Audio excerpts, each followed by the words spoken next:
Clark Energy, c'est un groupe britannique établi un peu partout dans le monde, là où il y a du gaz.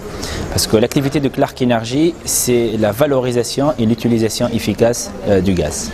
Donc, gaz naturel, biogaz et gaz torché. Donc notre première mission ou responsabilité, c'est l'efficacité énergétique. Et donc tout le groupe il est focalisé sur l'activité d'efficacité énergétique. Et donc pour simplifier le terme, c'est la production de l'énergie électrique avec les moindres coûts.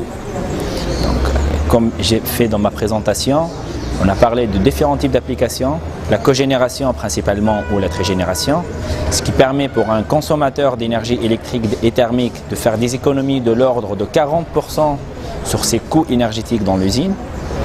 On a parlé des applications en gaz torché, ce qui permet pour un site pétrolier d'être alimenté par des gaz qui sont inutilisables, donc le gaz qu'on voit dans les torchères sur tous les sites pétroliers.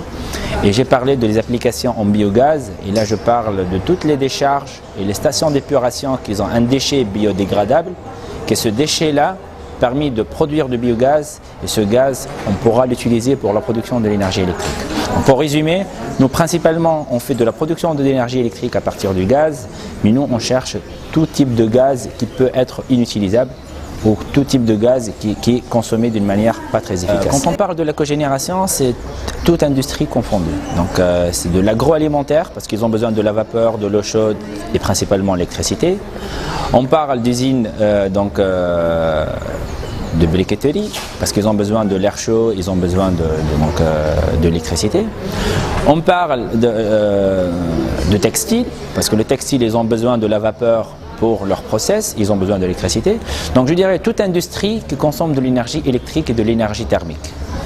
Et il n'y a pas que l'industrie, parce qu'il y a aussi le secteur tertiaire, parce que tout ce qui est hôtels, hôpitaux, ministères, qu'il y a de la climatisation et de la chaufferie, aujourd'hui, ça considère, je dirais, une opportunité pour nous pour promouvoir cette solution qui permet de produire les mêmes besoins énergétiques en électricité thermique et froid avec du coup 40% moins important. Voilà, aujourd'hui, nous, on a eu la chance de faire les applications que j'ai citées. Nous avons la chance de faire des réalisations pour chaque type d'application.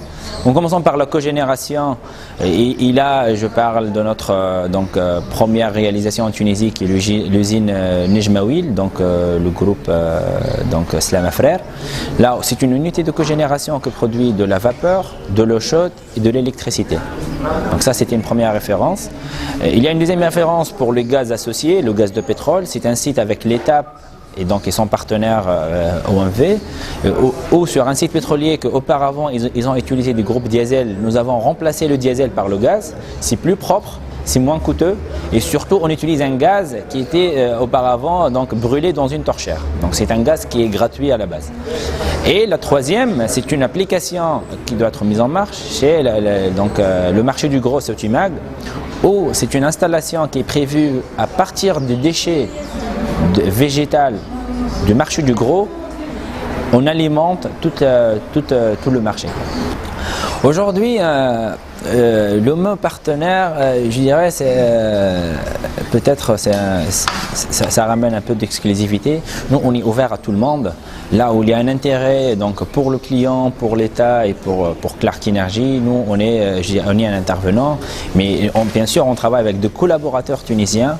En Tunisie, il y a je suis fier d'avoir des compétences en termes de bureaux d'études, en termes d'institutions comme la NME, l'ANGED, l'État, la STEG Énergie Renouvelable, la STEG Internationale, tous, je dirais, ces collaborateurs, ou on peut dire partenaires, qui, je dirais, contribuent à la promotion de cette efficacité énergétique en Tunisie. Pour l'industriel, il va réduire 40% des dépenses énergétiques de l'usine. Pour la Tunisie, elle va réduire 30% de consommation de gaz. Et pour, je dirais, moi-même, ça va me faire du business. Moi, je dirais, le potentiel que nous avons en Tunisie, il est assez important Et moi je le vois équivalent au marché, à un marché européen comme la France ou ailleurs. Parce que l'avantage que nous avons en Tunisie, c'est la diversité. En France par exemple, on n'est que sur des projets gaz naturel à la cogénération, mais en Tunisie on a le gaz naturel, on a le biogaz et on a le pétrole. Donc déjà les trois applications on peut le réaliser en Tunisie et nous avons déjà réalisé. Et la deuxième chose, c'est la diversité du tissu industriel. Donc en Tunisie, on a l'agroalimentaire, on a l'industrie textile, on a l'industrie, donc tout ce qui est briqueterie, industrie céramique, et on a les hôtels, on a les hôpitaux. Je dirais la diversité de notre tissu, ça me permet de considérer le marché tunisien, pas un tremplin, mais c'est un marché cible. Sachant que, bien sûr, aujourd'hui, en utilisant les références en Tunisie, nous avons commencé à opérer en Algérie, et en Libye, au Maroc et dans toute la région.